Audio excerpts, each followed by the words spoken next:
Welcome to Be It Resolved, Season 2, where bold ideas meet courageous leadership. I'm Rahul Bhardwaj, President and CEO of the Institute of Corporate Directors in Canada. Each episode explores the issues that influence directors, governance, and decision-making in the boardroom. My guest today is Nik Nanos, founder and chief data scientist of Nanos Research, one of Canada's leading research and analytics firms, and a recognized authority on corporate strategy, public policy, risk, and big data. Nik's got extensive board experience, having served on the boards of publicly traded companies, not-for-profits, and charitable organizations. He currently serves as the 13th Chancellor of Carleton University in Ottawa. He's a member of the Order of Canada, and very importantly, also holds the ICD.D designation. Welcome, Nik. Thank you, Rahul. Great to have you here today. Now, today's resolution, be it resolved, what got us here will not get us there. To our listeners, think about it for a moment. Which way will you vote? Nik, you'll get to vote on this in a minute, but let's set up the discussion. About a year ago, you and I explored whether Canadian boards were too risk-averse to drive economic growth and what that meant for competitiveness, innovation, and long-term value creation. And to state the obvious, since then, the operating environment's become much, much more complex. Boards have shifted from thinking about risk in linear terms to managing multiple layers all at once. So today, the challenge isn't just identifying risk, it's acting decisively within it. Nik, if we start there, let's rewind a touch. A year ago, we discussed whether boards were too risk-averse. What was your position there? And that'll sort of lead into the conversation on where we are now. Yeah, well, Rahul, last year we talked about this whole idea of risk and the importance of broadening the discussion and the conception of risk and how risk is managed. You know, Donald Trump himself, and let's face it, he's why don't we just call him the disruptor in chief? I don't say that as a positive and a negative, but as a term in terms of his impact on business, politics, and the economy. He's disrupted kind of politics, our views on supply chain. We've also talked about public policy risks last year. Thinking about the last year, maybe we should worry less about risk blindness because the thing is, it's there, but we should be thinking about maybe two things. I'll call it kind of decision paralysis, but also navigation. We always talk about risk management, but we should be thinking about how we navigate.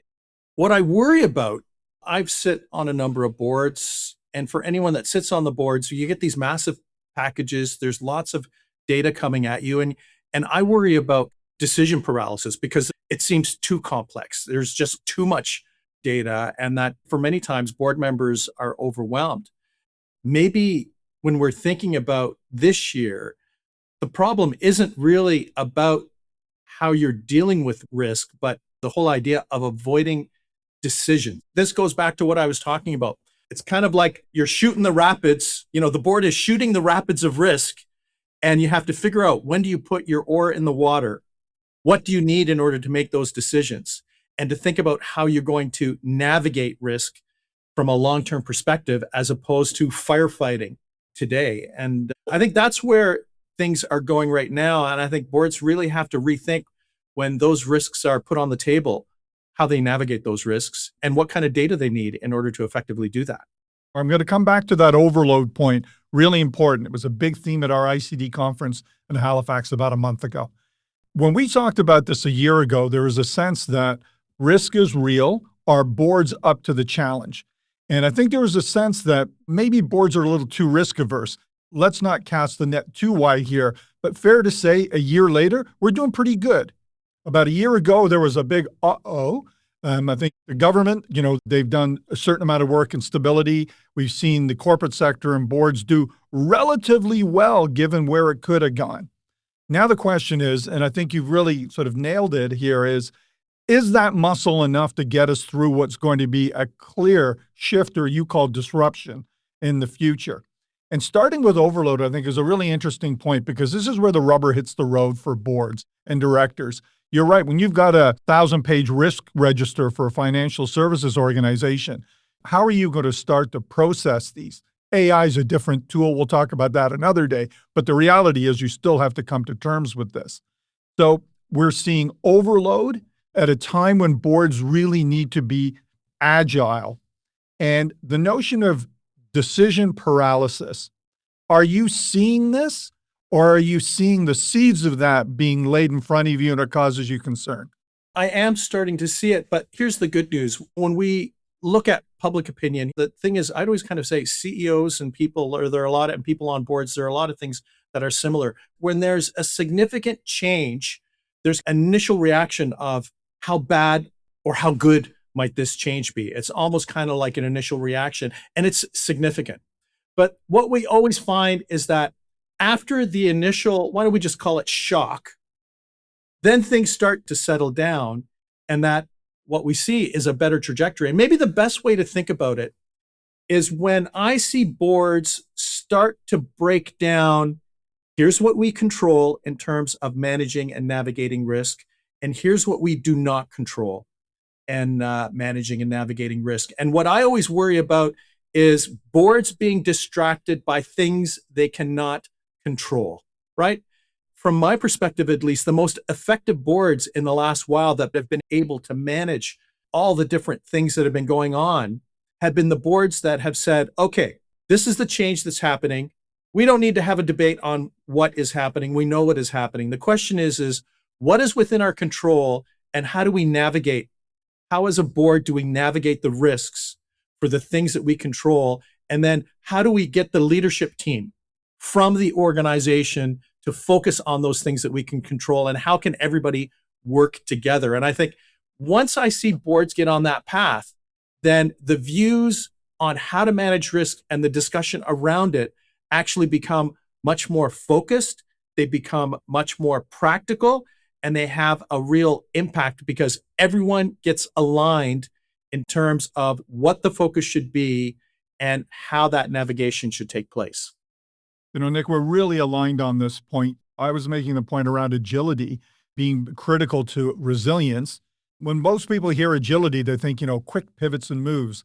But I was trying to make the point that being agile, it doesn't mean just being fast. I mean, doing what matters and focusing on what matters. And I think that's what you're saying here. But it's easier said than done, isn't it? Especially when you're really overloaded, trying to figure out what matters is not the easiest thing.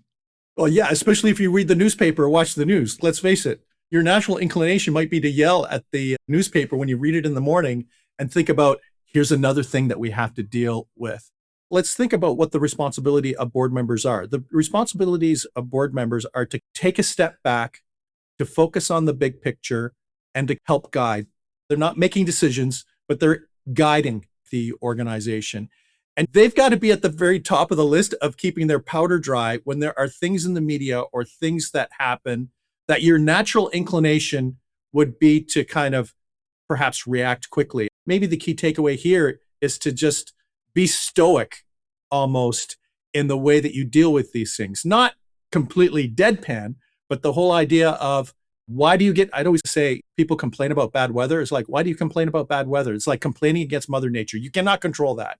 Accept what it is and then adapt accordingly. And I think the adaptability factor is critical for board members in terms of accepting the risks and fully understanding those risks, but then saying, what can we control? What can we do? How can we be agile? And how do we need to change? And also to break those out in terms of what do we need to do in the short term? What's the medium term and what's the long term? Because if you're dealing with everything at the right time, sequencing, we haven't talked about this, sequencing the navigation of risk, sequencing the management of risk strategically is probably just as important in order for the board to be focused and for the leadership team in order together for them to navigate the risk that takes place. That's a very rich conversation around something that I think a lot of directors are struggling with both individually and as a group. They review their material on their own. You introduced me to a very interesting phrase, data rich, but conviction poor. I thought that was a really good way of looking at it. Do you want to flesh that out a little bit? The thing is that I'd always say that organizations are successful for a particular reason. It can be kind of the value that they deliver. It can be the mission that they have. It can be what drives the organization. And the thing is that I see these as kind of the fundamental values or building blocks behind the success of an organization. And the thing is that when we're talking about risk, there's the data of what is happening, like the facts of the matter of what is happening. But at the same time, when we're talking about navigating risks, we have to talk about the way that we navigate these risks have to align with the values and the mission of the organization. We can't lose ourselves as we try to firefight something because it's material to the corporation. Because the fact of the matter is I see the board, and I'd like to say, this is my personal opinion, I see the board as the guardian of the ethos of the organization. It represents shareholders, but it's there to be the guardian of the values of the corporation, to be the guardian of making sure that we achieve our mission and that everyone is aligned and that the organization continues to deliver value. And that's the lens. We have to worry about, I'll call it the fire hose of data coming in on the risk front, and that colliding with someone at the table. I'd always say someone, when the facts and the data is presented, because there'll be lots of data presented, someone around the board table needs to put up their hand and say, okay, yeah, I know we have to deal with this. What does this mean for us in terms of who we are as a company? What does it mean for us in terms of the values that we represent, the mission that we have, and what we deliver to our customers day in, day out, and to make sure that we do not lose ourselves in how we try to navigate and get through these risks. You've been consistent about that in all our conversations. It's don't lose sight of the purpose. It's not the taglines, it's not the slogans, but it's the deep purpose of the organization that really matters. And you've been consistent that in a more riskier environment, it's tougher to do, but don't get lost. Yeah, you can forget yourself. Are you going to start to take shortcuts? Are you going to do something that might be different than the past? And I think you have to make sure that you don't lose yourself in the process of getting through these disruptions that you're facing. Right. Don't do easy in the search of simple. Let's broaden the lens a touch. We're looking at boardrooms and directors, but they exist in an ecosystem, at least in Canada, and there's a lot going on in Canada. Let's talk a little bit about how boards in Canada can help align or at least navigate these changes. And what I'm really driving at there is we got everything from Arctic infrastructure, energy corridors, critical mineral projects, national defense. Things are hopping on so many levels, but boards have to evaluate their long-term risks and opportunities within this environment. And how should they be thinking about it in the context of national resilience and building economic growth? They should be looking at it in terms of an opportunity, that all this disruption and change that's happening, I think we are at a particular moment in time where we're at pivot point in the Canadian economy and Canada's future. And the reason why we have that pivot point is because of what I'll call it, the discussions related to the Canada-US relationship and how that has had Canadians, leaders, business leaders, CEOs, board members, average Canadians, and politicians thinking about how do we do things. And in the past, I think part of the problem is that we did things just because we did it the same way all the time. And what we're seeing, at least, is a government and Prime Minister Carney looking to not revolutionize the Canadian economy, but to, I'll call it, recalibrate for resilience. And I think board members have to look at this as an opportunity. And I do not see this as a partisan initiative, because the fact of the matter is, whether you talk to Mark Carney or Pierre Poilievre, they agree on a number of things. They agree that the relationship with the United States is the most important relationship. They agree that the world has changed. They might have different specific strategies. They both want a resilient economy, and they both want diversified customer base for Canadians. So I think the big question for boards is knowing that there is a political will, almost I'll call it a consensus, a political consensus on resilience and Canada becoming economically stronger. The big question is, how do boards and organizations leverage that? How do they participate that? How do they start having those same conversations in terms of, yes, most of our customers in the United States, and the United States will continue to be an important market for us, but should we have a long-term strategy in terms of exploring Europe or exploring Asia as secondary or alternative markets to the United States, knowing that the United States will always consistently be the most important trading partner and customer for us. And I think boards reading into what the direction of the country is, because organizations do not live in a vacuum. They live in an ecosystem, a national and international ecosystem. And you know what? These discussions about resiliency, supply chain resiliency, customer resiliency are actually taking place around the world. It's not special to Canada. And I think boards have to look at what's happening internationally and go, what does that mean for us? And what does it mean for not just how we navigate and manage risk, but how we take advantage of new opportunities that could present themselves?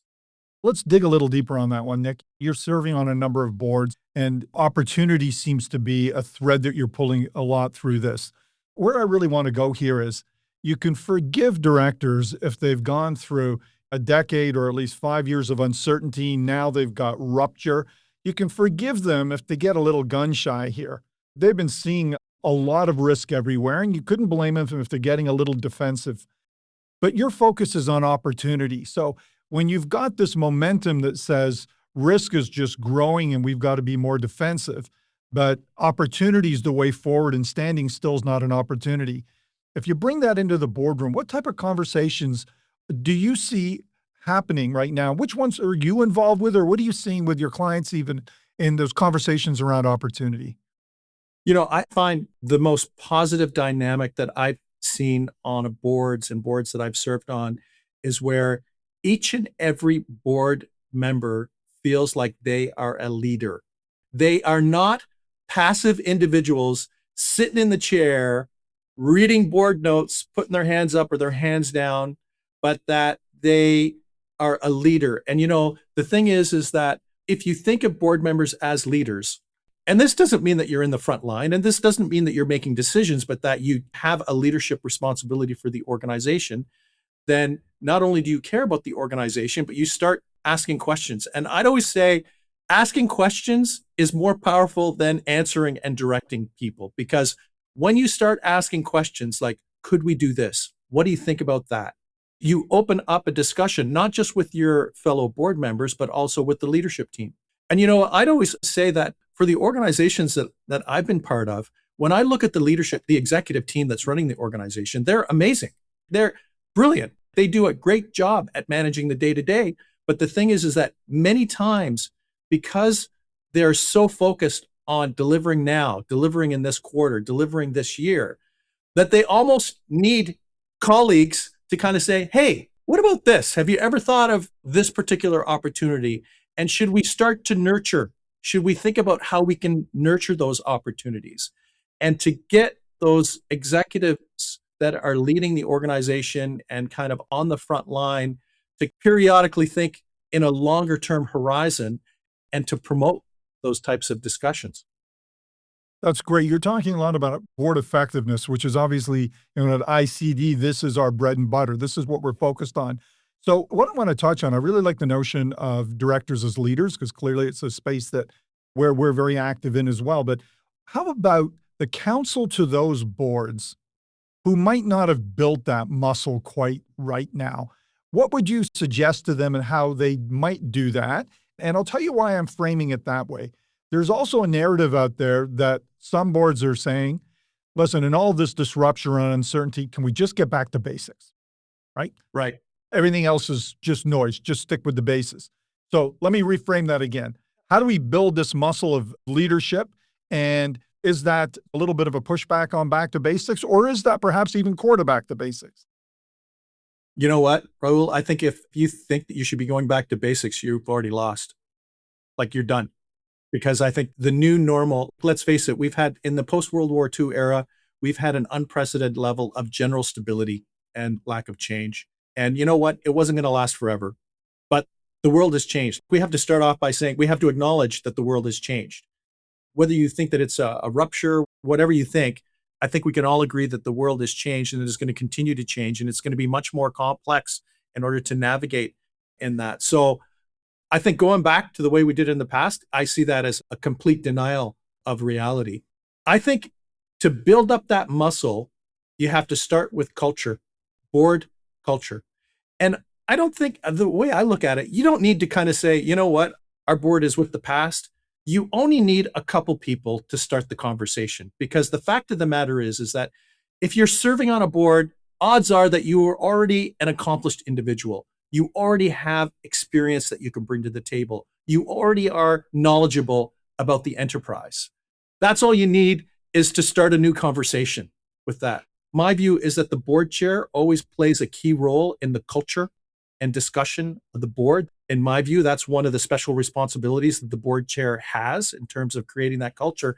And the thing is that regardless of where the board chair stands as to whether we need to go back to the way it was in the past, I think the fact of the matter is that's all it takes, is one or two people on the board, and just to basically promote a particular culture. Now, that being said, this can't happen unless the executive team is on board. Let's face it, this is a partnership between the executives, the professionals that are running the organization, and the board that's exercising oversight. This culture needs to act, this culture of what I was saying, preparing for the future, being more resilient, having discussions about opportunities. You can't have one partner locked in the past and another partner on different things.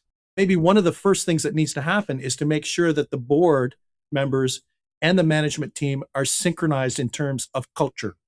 This is where specifically the relationship between the CEO and the board chair are critical. In my experience, I've been on boards, and you'd see sometimes the board chair and the CEO don't get along. You feel it. And when they do get along, everyone is energized. I would say focusing on culture and just building it up over time by having those discussions. Well, that's great, Nick. We've got a saying at ICD, better boards, better decisions, better Canada. Getting those better decisions is not just the board. It's both sides of the board table, is an active and knowledgeable management team working in harmony with the board. That's absolutely key to all of this. And I love the fact that you said nostalgia is not a strategy. I think that that's pretty key, and that's the way forward for all of us. Well, Nick, this has been a fantastic conversation today. I'd love to get your thoughts on the resolution. And just to remind you, it's be it resolved, what got us here will not get us there. So do we have what it takes, or do we have to make a big shift? What do you think? I think we have to make a big shift. And I agree that we must change, and that those that change and adapt and are able to navigate will succeed, and there'll be dividends for everyone all across the board. Excellent. Nick, thanks so much for joining us today. Really enjoyed the conversation. To our listeners, I hope you enjoyed today's episode of Be It Resolved and gained valuable insights for your boardroom. If you found today's discussion thought-provoking, we encourage you to subscribe and leave a review on your preferred podcast platform. From the Institute of Corporate Directors in Canada, I'm Rahul Bhardwaj. Until next time.